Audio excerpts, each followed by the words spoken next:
Day 1 में हमने company creation लिया था, सेकंड डे में हमने अकाउंटिंग वाउचर्स मतलब लेजर्स कैसे बनाते वो लिया था, फिर हमने ग्रुप्स कैसे बनाते हैं वो लिया थर्ड में, फोर्थ में हमने ले लिया कि इन्वेंट्री में आइटम, कैटेगरी, ग्रुप्स और यूनिट्स और लोकेशन कैसे बनाते हैं वो हमने ले लिया। आज का हमारा अगला टॉपिक है वाउचर्स। 3 वाउचर्स हम लेने वाले अकाउंटिंग के, कॉन्ट्रा, रिसिप्ट और पेमेंट। तो चलो हम स्टार्ट करते हैं। ये हम जब स्टार्ट में आते हैं तो जीओटी स्क्रीन यानी कि गेटवे ऑफ टैली स्क्रीन में यहाँ पर देखिए मेनू होता है, इसमें हम जाएंगे ट्रांजैक्शन में, देखिए वाउचर से, जैसे वाउचर्स पे क्लिक करेंगे एंटर करेंगे तो यहाँ पर बाय डिफॉल्ट पेमेंट वाला वाउचर ओपन हो गया। ठीक है, यहाँ पर देखिए ये बटन बार से, इसमें देखिए कॉन्ट्रा, पेमेंट और रिसिप्ट, ये 3 वाउचर्स हम लेने वाले हैं। ठीक है, कॉन्ट्रा में जैसे हम क्लिक करेंगे तो उसके लिए देखिए यहाँ पर शॉर्टकट कीज भी है, फंक्शन की, उसके लिए F4 की है, पेमेंट के लिए F5 है और रिसिप्ट के लिए F6 है। यानी कि कीबोर्ड से आप अगर फास्ट काम करना चाहते हो तो कॉन्ट्रा के लिए F4 की प्रेस करो, पेमेंट के लिए F5 और रिसिप्ट के लिए F6 की आप प्रेस कर सकते हैं। तो फर्स्ट जो हमारा वाउचर है वो कॉन्ट्रा वाउचर है। ठीक है, तो इसमें भी देखिए कॉन्ट्रा वाउचर में भी जैसे कि आपको पता है कि अकाउंटिंग सिस्टम जो होता है वो सिंगल एंट्री सिस्टम होता है और डबल एंट्री सिस्टम होता है। ठीक है, डबल एंट्री सिस्टम मतलब कैसे होता है कि डेबिट क्रेडिट इफेक्ट आपको देना पड़ता है, और सिंगल एंट्री सिस्टम में क्या होता है कि एक ही इफेक्ट आपको वहाँ पर मेंशन करना पड़ता है। हालांकि दोनों इफेक्ट में जो अमाउंट है और जो बैलेंस जो होता है वो सेम मतलब प्रोसेस होता है अकाउंटिंग में, बट इसमें कैसे होता है कि वाउचर्स का जो फॉर्मेट होता है दोनों में अलग होता है। तो इसमें single entry system, double entry system कैसे फिर मेंशन करेंगे यानी कि मेंटेन करेंगे। तो यहाँ पर देखिए लास्ट में F12 है, कॉन्फ़िगर कर सकते हैं इसको, जैसे F12 की प्रेस करेंगे या फिर माउस से जैसे यहाँ पर कॉन्फ़िगर बटन है इस पर क्लिक करेंगे तो यहाँ पर देखिए कॉन्फ़िगरेशन का एक डायलॉग बॉक्स टूल यहाँ पर आ जाता है। फर्स्ट वाला ही देखिए आप, use credit debit instead of to by during voucher entry, यानी कि जब आप डबल एंट्री सिस्टम यूज करते हैं तो टू बाय यूज कर सकते हैं या फिर डेबिट क्रेडिट आप यूज कर सकते हैं। ठीक है, और यहाँ पर आपका जो ऑप्शन है ये जहाँ पर आप देख सकते हैं कि डबल एंट्री सिस्टम यूज करना है या सिंगल एंट्री सिस्टम करना है। तो बाय डिफॉल्ट जहाँ पर आप जैसे कि यहाँ पर इसको हम एस्केप करेंगे तो ये होता है हमारा सिंगल एंट्री सिस्टम। और यहाँ पर देखिए चेंज मोड यानी कि एच उसको डबल अंडरलाइन किया, यानी कि उसका मतलब है कि कंट्रोल एच अगर करेंगे तो आप चेंज मोड भी कर सकते हैं। यहाँ पर देखिए डबल एंट्री सिस्टम आता है और सिंगल एंट्री सिस्टम आता है। तो जैसे कि डबल एंट्री सिस्टम आप करेंगे तो टू बाय, तो यहाँ पर जैसे कि अभी यहाँ पर कॉन्फ़िगर हमने देखा था कि आपको डेबिट क्रेडिट यूज करना है या फिर टू बाय यूज करना है। आपको अगर डेबिट क्रेडिट ईजी लगता है तो आप डेबिट क्रेडिट करने के लिए यस यहाँ पर करेंगे और कंट्रोल ए करेंगे, बाकी कोई ऑप्शन सेलेक्ट करने की जरूरत नहीं होती। यहाँ पर क्रेडिट डेबिट ऑप्शन आता है। ठीक है, या फिर आपको टू बाय चाहिए तो आप क्या कर सकते हैं, यहाँ पर नो करेंगे, कॉन्फ़िगर में जाके इसको कंट्रोल ए करेंगे तो आपको आता है यहाँ पर टू बाय। ठीक है, तो दोनों में से आप कोई भी जो आपको सही लगे तो आप यूज कर सकते हो। तो ये होता है डबल एंट्री सिस्टम के लिए। और सिंगल एंट्री सिस्टम के लिए अगर करना है तो वापस चेंज मोड कर सकते हो, सिंगल एंट्री सिस्टम, यहाँ पर आप एंटर सिलेक्ट करेंगे तो ये होता है सिंगल एंट्री सिस्टम। यानी कि हर एक वाउचर के लिए आप इस तरीके से single entry system, double entry system करना है तो चेंज मोड ऑप्शन आप यूज कर सकते हो। और डबल एंट्री सिस्टम में आपको कॉन्फ़िगर में जाकर डेबिट क्रेडिट चाहिए तो यस करना है और टू बाय चाहिए तो नो करना है। ठीक है, तो बाय डिफॉल्ट यहाँ पर सिंगल एंट्री सिस्टम हम यूज करेंगे, सिंगल एंट्री सिस्टम में वाउचर एंट्री हम करेंगे। तो जैसे कि यहाँ पर देखेंगे कि आपको कॉन्ट्रा, पहले तो समझ लिए कि कॉन्ट्रा वाउचर्स होता है, कॉन्ट्रा एंट्री या कॉन्ट्रा ट्रांजेक्शन कब यूज करते हैं।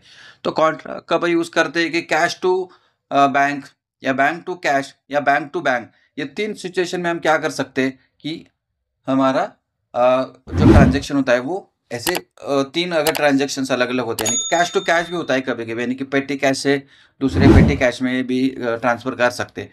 तो भी आप क्या कर सकते हैं, कॉन्ट्रा वाउचर आप यूज कर सकते हैं। कैश डिपॉजिट करेंगे आप बैंक में तो भी आप कॉन्ट्रा यूज करेंगे, या बैंक से कैश विड्रॉ करेंगे तब भी आप कॉन्ट्रा यूज करेंगे, या एक बैंक से अपने ही बैंक में, यानी कि अपने एक बैंक से अपने दूसरे बैंक में अगर कैश चेक से आप ट्रांसफर करेंगे तो भी आप क्या कर सकते, कॉन्ट्रा वाउचर आप यूज कर सकते। ठीक है, तो यहाँ पर इफेक्ट कैसे देना है तो उसके लिए हम डेबिट क्रेडिट समझेंगे, तो आपको डेबिट क्रेडिट अच्छे से आपको समझ में आएगा। ठीक है, जैसे कॉन्फ़िगर में जाएंगे, यहाँ पर यूज डेबिट क्रेडिट तो ऑप्शन बाय डिफॉल्ट है, बस आपको क्या करना है, चेंज मोड में जाकर क्या करना है, इसको लेना है डबल एंट्री सिस्टम। जैसे इसको एंटर करेंगे तो यहाँ पर देखिए डेबिट क्रेडिट, तो यहाँ पर देखिए आपको अभी जैसे कि क्या करना है, मुझे कैश डिपॉजिट करना है एक्सिस बैंक में, क्या करना है, कैश डिपॉजिट करना है एक्सिस बैंक में। और रूल क्या है हमारा कि debit the receiver credit the giver. Giver यानी कि कौन आएगा, यहाँ पर आएगा कैश, क्योंकि कैश है हमारा, कैश अकाउंट से कैश हमारा जा रहा है, तो यहाँ पर हम सिलेक्ट करेंगे कैश। ठीक है, कितना अमाउंट है 10,000। यहाँ पर अभी करंट बैलेंस 0 है, कुछ बैलेंस नहीं है, तो आपको क्या हो जाएगा, वहां पर आपको मेंशन करेगा कि देखो ये आपका नेगेटिव कैश है। ठीक है, तो यहाँ पर आपको रेड में जब ऑप्शन आता है तो उसका मतलब ये होता है कि आपका बैलेंस नेगेटिव है। ठीक है, तो वार्निंग में आपको फर्स्ट ट्रांजैक्शन में आपको दे देगा कि देखो ये आपका तो नेगेटिव कैश है, ऑलरेडी कैश में तो कुछ बैलेंस है ही नहीं, फिर भी आप एंट्री करने जा रहे हैं, बट आपको इन्फॉर्म कर दे कि बैलेंस आपका जो है वो नेगेटिव में है। ठीक है, अभी तो हम बस सीख रहे हैं, तो अब एंटर करेंगे यहाँ पर। ठीक है, यहाँ पर क्रेडिट वाला ऑप्शन आता है, यहाँ पर डेबिट करेंगे। ठीक है, DR या D टाइप करेंगे तो भी आता है। हम ट्रांसफर करें उसको कहाँ पर, एक्सिस बैंक में। एक्सिस बैंक में ऑलरेडी यहाँ पर करंट बैलेंस 50,000 है, तो जैसे इसको 10,000 करेंगे तो वहाँ पर देखिए आपका बैलेंस, देखिए वहाँ पर क्या होगा, चेंज हो जाएगा। अब जब आप ये कैश डिपॉजिट कर रहे, ठीक है, कैश अकाउंट से, ठीक है, तो जैसे ये वाला बैंक अलोकेशन आ जाएगा, उसका बैंक अलोकेशन यानी कि आप जो कैश डिपॉजिट कर रहे हैं तो डिनोमिनेशन आपको देना पड़ेगा, यानी कि आपको नोट्स जो आपके है वो कितने नोट्स है, कौन से मतलब डिनोमिनेशन के, वो आपको यहाँ पर देना पड़ेगा। जैसे कि 500 के नोट्स है समझो, ठीक है, 10,000 के। ठीक है, तो यहाँ पर जैसे हम 100 दे देंगे, आपको यहाँ पर आ जाएगा 50,000। ठीक है, तो आपको देना क्या है कि 10,000 के लिए समझो, देखो कितना आ जाएगा 10,000 के लिए, तो 20। तो जैसे हम 20 दे देंगे आपको यहाँ पर नीचे टोटल आ जाता है। तो ये डिनोमिनेशन जब हम डिपॉजिट स्लिप यूज करते हैं ना, तो ये भी आपको वहाँ पर देना पड़ता है, तो वही आपको यहाँ पर टाइप करना है, यानी कि देना है, मेंशन करना है, ताकि आपका जो अमाउंट बैलेंस हो सही से आ जाए। ये हो गया डिनोमिनेशन। कब होता है कि कैश डिपॉजिट जब आप करेंगे तब आपका डिनोमिनेशन आ जाता है। बैंक अलोकेशन यानी कि बैंक नेम जो है आपका कौन सा है, यहाँ पर कुछ बैंक की जरूरत नहीं, क्योंकि हम कैश डिपॉजिट करें। नरेशन इंपॉर्टेंट बहुत होता है। नरेशन मतलब क्या होता है कि जो ये ट्रांजेक्शन आप कर रहे हो तो उसके कुछ डिटेल्स, जैसे कि बीइंग से हम स्टार्ट करते हैं। Actually being cash received from customer, जैसे कि किसी कस्टमर से हमने कैश मतलब रिसीव हुआ है हमारा, और वही हम क्या करें, बैंक में डिपॉजिट करें, डिपॉजिटेड इन बैंक। तो उसके डिटेल्स ले सकते हैं, जैसे कि बिल नंबर कुछ 23 है, उसके अगेंस्ट हमें कैश मिला है, तो हम क्या करें, डिपॉजिट बैंक में करें। तो इतना मतलब इम्पोर्टेंट होता है कॉन्ट्रा में। जैसे कि आप क्रेडिट डेबिट का इफेक्ट आपको पता है, तो आप क्या कर सकते हैं, ये यूज कर सकते हैं। जैसे इसको एंटर करेंगे, एक्सेप्ट करेंगे, यस हो गया। ठीक है, तो ये हो गया कॉन्ट्रा का। जैसे इसको एस्केप करेंगे, अब उसका इफेक्ट देखना है हमें, कहाँ पर उसको इफेक्ट दे सकते हैं। ठीक है, फर्स्ट तो जाएंगे हम बैलेंस शीट में, उसका इफेक्ट देखेंगे, कहाँ पर आ जाएगा आपको उसका इफेक्ट, करंट एसेट में आ जाएगा। करंट एसेट में कहाँ पर, एक तो आ जाएगा कैश इन हैंड में। कैश इन हैंड में तो ऑलरेडी क्रेडिट में जाएगा, क्योंकि हमारे पास कुछ बैलेंस है ही नहीं, तो इसीलिए वो क्रेडिट में जाएगा। ठीक है, एक्चुअली इफेक्ट तो उसका डेबिट में होना चाहिए, बट उसका क्रेडिट में जा रहा है, क्योंकि वो जैसे जैसे एंटर करते जाएंगे वैसे वैसे उसके डिटेल्स आपको आ जाएंगे। ठीक है, मंथ वाइज वगैरह सब आ जाएगा। बैंक में भी जाकर आप चेक कर सकते हो, जिसकी बैंक में वो डिपॉजिट हुआ कि नहीं। जैसे कि मैंने बताया था 50,000 हमारा बैलेंस है, ठीक है, तो 10,000 उसमें ऐड हो गया। ठीक है, यहाँ पर बैंक में तो कोई इफेक्ट आपको नेगेटिव वगैरह नहीं दिखाएगा, क्योंकि बैंक में तो आया है। ठीक है, तो वो 50 तो यहाँ पर देखेंगे आप, ओपनिंग बैलेंस 50,000 है, करंट टोटल 10,000, टोटल हो गया हमारा 60,000। तो इस तरीके से हम क्या कर सकते हैं, ये दो इफेक्ट हम दो अलग अलग लेजर्स में चेक कर सकते हैं। यहाँ पर एस्केप करेंगे, या फिर प्रॉफिट लॉस में तो कुछ इफेक्ट नहीं होगा, स्टॉक समरी में भी कुछ नहीं इफेक्ट होगा, रेशनलिस्ट का कुछ इशू नहीं है। फिर डिस्प्ले मोर इफेक्ट्स में जाएंगे, तो यहाँ पर देखेंगे ट्रायल बैलेंस में भी चेक कर सकते हैं, या डे बुक में भी जाकर आप ये एंट्री चेक कर सकते हो कि एंट्री हुई कि नहीं हुई। यहाँ पर देखिए डेट आ गया, यहाँ पर देखिए डेट है, पर्टिकुलर से उसका वाउचर है, वाउचर नंबर से। इसको कॉन्फ़िगर में करेंगे तो डिटेल में अगर आपको चेक करना है, ठीक है, ये एंट्री को आपको क्या करना है, डिटेल में चेक करना है, तो आप यहाँ पर शो नरेशन वगैरह ऑप्शन है, आप यहाँ पर क्या कर सकते हैं, चेक कर सकते हो। तो ये डिटेल्स आपको मिल जाएगा। या फिर अल्ट्रा F1 से भी क्या कर सकते हो, वो एंट्री जो है वो डिटेल में आप क्या कर सकते हो, चेक कर सकते हो। जैसे डे बुक में आएंगे, अल्ट्रा F1 करेंगे तो आपको वो उसका दूसरा इफेक्ट भी यहाँ पर मिल जाएगा। तो डे बुक में भी चेक कर सकते हो। फिर अकाउंट बुक में जाकर लेजर या कैश बुक में भी चेक कर सकते हो। यहाँ पर देखिए कैश 60,000 हो गया, और कैश में 10,000 माइनस हो गया। ठीक है, यहाँ पर देखिए लेजर में भी उसका इंडिविजुअल लेजर आप चेक कर सकते हो, जैसे कि एक्सिस बैंक का लेजर है, ठीक है, कैश वो आ गया। ठीक है। फिर कैश का भी आप यहाँ पर चेक कर सकते हो। तो इतने मतलब आप इफेक्ट क्या कर सकते हो, चेक कर सकते हो। या फिर कॉन्ट्रा रजिस्टर्स है, उसमें जाकर भी क्या कर सकते हो, आप ये एंट्री चेक कर सकते हो। यानी कि बहुत सारे मतलब वेज होते हैं कि वहां पर जाके आप ये एंट्री चेक कर सकते हो। ठीक है, तो ये तो हो गया कॉन्ट्रा का इफेक्ट। कॉन्ट्रा का दूसरी एंट्री मैं करके आपको बता देता हूँ, ताकि हम क्या करेंगे कि कैश को हम जो नेगेटिव था उसको हम पॉजिटिव में लाएंगे। अब क्या करेंगे, कैश जो हमने 20,000 विड्रॉ किया, ठीक है, तो क्रेडिट कौन आएगा, यहाँ पर आएगा बैंक। ठीक है, तो कितना अमाउंट हम विड्रॉ करें, 20,000। ठीक है, तो 20,000 विड्रॉ करने के लिए चेक से हमें विड्रॉ करना पड़ेगा। ठीक है, तो यहाँ पर हम ले लेंगे चेक। ठीक है, चेक। ठीक है, 20,000 चेक नंबर, इंस्ट्रूमेंट नंबर यहाँ पर आएगा, आपको देना पड़ेगा कि चेक नंबर अगर है तो आप चेक नंबर यहाँ पर दे सकते हो, उसका डेट भी दे सकते हैं कि कौन से तारीख का वो चेक था और कौन से तारीख को डिपॉजिट हो गया। ठीक है, तो ये सारी इंस्ट्रूमेंट डिटेल्स आप दे देंगे बैंक अलोकेशन में। और डेबिट में क्या आएगा, कैश आएगा। कैश मतलब कि कैश में हमने अमाउंट ट्रांसफर कर दिया, इसीलिए कैश।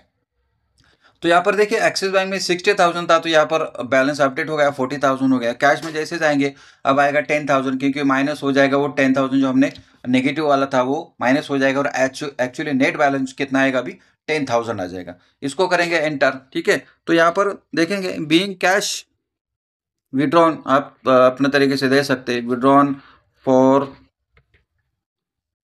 जो हमने लाइट बिल के लिए हमने वो या कुछ और, या स्टेशनरी एक्सपेंसेस, तो किस लिए हमने कैश निकाला, तो उसका भी रीज़न यहाँ पर आप दे सकते हो नरेशन में। ठीक है, तो इसको करेंगे एंटर। ठीक है, एक्सेप्ट करेंगे। तो सेम आपको चेक करना है एंट्री, तो बैलेंस शीट में जाकर आप चेक कर सकते। अब देखेंगे करंट बैलेंस में, तो अभी कैश, तो अभी तो डेबिट में आएगा क्योंकि हमें वो बैलेंस हमारा नेट हो गया। ठीक है, बैंक में जाकर आप चेक कर सकते हो, एक्सिस बैंक वाला यहाँ पर 10,000 डेबिट है और 20,000 क्रेडिट है। ठीक है, तो यहाँ पर इस तरीके से हम उसको चेक कर सकते हैं। एस्केप करेंगे, फिर प्रॉफिट लॉस में तो कुछ इफेक्ट नहीं है हमारा, स्टॉक समरी। फिर डिस्प्ले में जाएंगे, डे बुक में जाकर यहाँ पे सेकंड ट्रांजेक्शन हो गया, कॉन्ट्रा का हो गया। ठीक है, फिर जाएंगे अकाउंट बुक्स में। अकाउंट बुक्स में जाकर आप क्या कर सकते हो, कैश बुक में जाकर भी यहाँ से बैलेंस शीट में भी यहीं पर आते हैं आप, और लेजर में जाकर भी आएंगे तो भी आप यहीं पर ही आते हैं। ठीक है, तो कहीं से भी जाएंगे आपको एक ही जगह पर आपको सारी एंट्रीज मिल जाती है। ठीक है, तो इस तरीके से क्या कर सकते हैं, आप ये कॉन्ट्रा एंट्री चेक कर सकते हो, उसका इफेक्ट चेक कर सकते हो। ये तो हो गया कॉन्ट्रा का। ठीक है, वाउचर्स में जाएंगे, अब उसका आपको सिंगल एंट्री भी मैं आपको बता देता हूँ कैसे करना है उसको। चेंज मोड में जाएंगे, ठीक है, सिंगल एंट्री में जाएंगे। ठीक है, तो आज का टॉपिक हम सिंगल कॉन्ट्रा का ही लेते हैं, कॉन्ट्रा वाउचर्स कैसे करते हैं। ठीक है, कॉन्ट्रा, फिर पेमेंट और सिंगल उसके लिए हम अलग से वीडियो बनाएंगे, ताकि डिटेल्स आपको सब उसका पता चले। कॉन्ट्रा में हम देखेंगे कि नेक्स्ट हमारा कि सिंगल एंट्री सिस्टम कैसे करेंगे। तो सिंगल एंट्री सिस्टम के लिए आपको चेंज मोड में जाना है, यहाँ पर लेना है सिंगल एंट्री सिस्टम। ठीक है, अब हम क्या करेंगे, सेम सेम वो जो 2 एंट्रीज हमने किए वो सेम एंट्रीज हम करेंगे। अभी हमारे पास कैश 10,000 है, वो कैश हम बैंक में डिपॉजिट करेंगे। अभी कहाँ पर डिपॉजिट करने वाले, तो वो आपको यहाँ पर देना पड़ेगा एक्सिस बैंक में। और कहाँ से आपको देना है, कैश पर्टिकुलर यानी कि कैश से। तो कितना डिपॉजिट करें, तो 10,000। तो यहाँ पर देखिए आप जैसे एंटर करेंगे तो करंट बैलेंस कैश का वो 0 हो गया, और एक्सिस में जो 40,000 था वो 50,000 हो गया। यानी कि अकाउंट आपको यहाँ पर जो है वो यहाँ पर डेबिट वाला इफेक्ट आएगा, और पर्टिकुलर इसमें आएगा क्रेडिट वाला इफेक्ट। तो ये आपको सिंगल एंट्री सिस्टम में थोड़ा सा याद रखना है। ठीक है, सेम जैसे आप जाएंगे एंटर करेंगे, वही आपको बैंक का लोकेशन देना है आपको। जैसे एंटर करेंगे तो डिनोमिनेशन आपको देना है। ठीक है, सेम 20 नोट्स आप डालेंगे तो 10,000 यहाँ पर आ जाएगा। ठीक है, बैंक नेम वगैरह आप दे सकते हो, नरेशन वही बीइंग कैश डिपॉजिटेड, ठीक है, फ्रॉम कस्टमर, जो भी है किससे आए वो आप यहाँ पर मेंशन कर सकते हो, ताकि आप जब अकाउंटिंग लास्ट फाइनल ऑडिट में हो तो ये सारी डिटेल्स आपको वहाँ पर मिल जाती है। सारी चीज़ आप तो याद में नहीं रखेंगे, इसीलिए नरेशन में आपको क्या कर सकते, उसको जितना भी चाहे डिटेल्स में आप वहाँ पर लिख सकते हो, ताकि जब आप वो ट्रांजेक्शन देखेंगे तो आपको जब भी कोई 2 साल बाद 3 साल बाद वो देखेंगे तो आपको इजीली उसका थोड़ा सा आइडिया आ जाता है कि वो क्या बेस पर हमने ट्रांजेक्शन किया था। तो ये तो हो गया सिंगल एंट्री सिस्टम का डेबिट क्रेडिट इफेक्ट वाला। ठीक है, उसके अपोजिट वाला जैसे हम कैश विड्रॉ करेंगे 20,000, ठीक है, तो cash withdraw debit the receiver credit the giver. ठीक है, यहाँ पर कैश विड्रॉ करेंगे तो यहाँ पर ऊपर आएगा अभी कैश, ठीक है, और यहाँ पर एक्सिस आ जाएगा। ठीक है, तो कितना हम विड्रॉ करें, तो 20,000। जैसे हम इसको एंटर करेंगे तो देखिए आप यहाँ पर चेक से विड्रॉ करने वाले, तो चेक आपको डिटेल्स देना पड़ेगा, चेक नंबर वगैरह जो भी है उसका नंबर आपको देना पड़ेगा कि कौन से चेक से वो अमाउंट हमने विड्रॉ किया। ठीक है, जैसे इसको एंटर करेंगे तो देखिए आप यहाँ पर आपको उसका इफेक्ट मिल जाएगा। कैश में आपको 20,000 बैलेंस डिस्प्ले हो जाएगा, और एक्सिस में आपको 30,000 बैलेंस डिस्प्ले हो जाएगा। तो जैसे इसको एंटर करेंगे तो being cash withdrawn for salary या कुछ भी हो, किसके लिए हमने वो अमाउंट मतलब निकाल दिया, वो आपको देना पड़ता है यहाँ पर डिटेल्स में। तो मतलब इतना सिंपल होता है कॉन्ट्रा का। कॉन्ट्रा का आप थोड़ा सा समझ लीजिए कि कॉन्ट्रा में क्या होता है कि टोटल अमाउंट के ऊपर तो कुछ इफेक्ट नहीं होता है, बट जो हमारा कैश बैलेंस है या बैंक बैलेंस है उसमें इंडिविजुअली इफेक्ट हो जाता है। तो वो थोड़ा सा आपको ध्यान में रखना है कि कॉन्ट्रा आप कब यूज़ करना है। तो 4 ट्रांजेक्शन में क्या कर सकते हैं कि आप वो 4 ट्रांजेक्शन के लिए आप कॉन्ट्रा यूज़ कर सकते हैं। Cash to cash, cash to bank, bank to cash and bank to bank. तो ये 4 अलग अलग ट्रांजेक्शन के लिए हम क्या कर सकते हैं, कॉन्ट्रा वाउचर्स यूज कर सकते हैं। और उसको देखने के लिए कॉन्ट्रा वाउचर्स अगर हमें देखना है, ठीक है, तो आप क्या कहाँ पर देख सकते हो उसको। एक तो डिस्प्ले में जाओ, ठीक है, अकाउंट बुक्स में जैसे ही जाएंगे तो आपको यहाँ पर कॉन्ट्रा रजिस्टर मिलेगा, सारे कॉन्ट्रा के वाउचर्स आपको यहाँ पर मिल जाएंगे। पहले तो आपको मंथली मिलेगा, जैसे मंथ को एंटर करेंगे तो वो इंडिविजुअली डे वाइज आपको यहाँ पर मिल जाएगा, ठीक है। और जैसे इसको एस्केप करेंगे तो लेजर में जाएंगे तो लेजर वाइज भी आप क्या कर सकते हो, एक्सिस बैंक का अगर चेक करना है तो सारे एक्सिस बैंक के लेजर्स आपको यानी कि ट्रांजैक्शन आपको यहाँ पर डिस्प्ले हो जाएंगे। अल्ट्रा F1 करेंगे तो उसको डिटेल में भी आप क्या कर सकते हो, चेक कर सकते हो। कैश से करेंगे तो यहाँ पर देखेंगे तो ये इस तरीके से एंटर करेंगे तो डायरेक्ट आप वो एंट्री तक चले जाते हो, ठीक है। तो ये होता है कॉन्ट्रा वाउचर्स, ठीक है। उसको कैश इफेक्ट भी देखना है आपको तो यहाँ से भी आप क्या कर सकते हो, चेक कर सकते हो। देखिए कैश 20,000 है और एक्सिस बैंक का जो 30,000 है। तो कॉन्ट्रा वाउचर्स हम इसलिए यूज करते, ठीक है। तो लेजर में भी जाकर आप इंडिविजुअली वो क्या कर सकते हो, चेक कर सकते हो। तो ये वाउचर्स होता है कॉन्ट्रा। तो कॉन्ट्रा वाउचर्स हम अच्छे से सीख लिया, ठीक है। आपको मैंने 2 इफेक्ट बता दिए, सिंगल मोड और डबल एंट्री मोड, ठीक है। डबल एंट्री मोड में भी आपको डेबिट वाला चाहिए, क्रेडिट वाला चाहिए। इसमें भी फिर देखिए कॉन्फ़िगरेशन बहुत इसमें डिटेल्स में आप कर सकते हो। इसमें अभी जो इम्पोर्टेंट था वही मैंने बता दिया आपको। तो यहाँ पर सेकंड वाला जो है ना, वार्न और नेगेटिव कैश बैलेंस, तो ये ऑप्शन यस था, इसीलिए हम जो फर्स्ट एंट्री जो की कि कैश डिपॉजिट किया बट हमारे पास कैश नहीं था, तो ये एस था, इसीलिए हमने उसने क्या किया कि वार्निंग वहाँ पर दे दिया। तो यहाँ पर अगर नो रखेंगे आपको वार्निंग नहीं देगा, आपको समझ में नहीं आएगा कि कहाँ पर कैश बैलेंस है, कहाँ पर मतलब बैलेंस, वो आपको वार्निंग नहीं मिलेगी, ठीक है। तो यहाँ पर ये ऑप्शन यस है, तो ये ऑप्शन आपको यस ही रखना है ताकि आपको वार्निंग मिल जाएगा। कभी कभी रॉन्ग एंट्री होती है तो रॉन्ग एंट्री टाइम तो आपको समझ में आता है कि अरे यार कैश तो मतलब नेगेटिव में जा रहा है, तो इसलिए आपको ये ऑप्शन आपको क्या करना है, यस ही रखना है। नो रखेंगे तो आपको वार्निंग नहीं मिलेगा, आपको सब अज्यूम होके एंट्री आपकी वो आगे चली जाएगी। तो ये 2 ऑप्शन इंपॉर्टेंट होते हैं, मतलब डेबिट क्रेडिट आपको चाहिए या नहीं चाहिए, और वार्निंग आपको चाहिए या नहीं चाहिए, ठीक है। कंट्रोल ए करेंगे तो वो क्या होता है, चेंज होता है। और कॉन्ट्रैक्ट के लिए शॉर्टकट की होती है F4। तो दोस्तों आज का टॉपिक आपको अच्छे से समझ में आएगा कॉन्ट्रा वाउचर्स का, ठीक है। तो आगे जो टॉपिक हमारा है वो टॉपिक है हमारा पेमेंट वाला, ठीक है।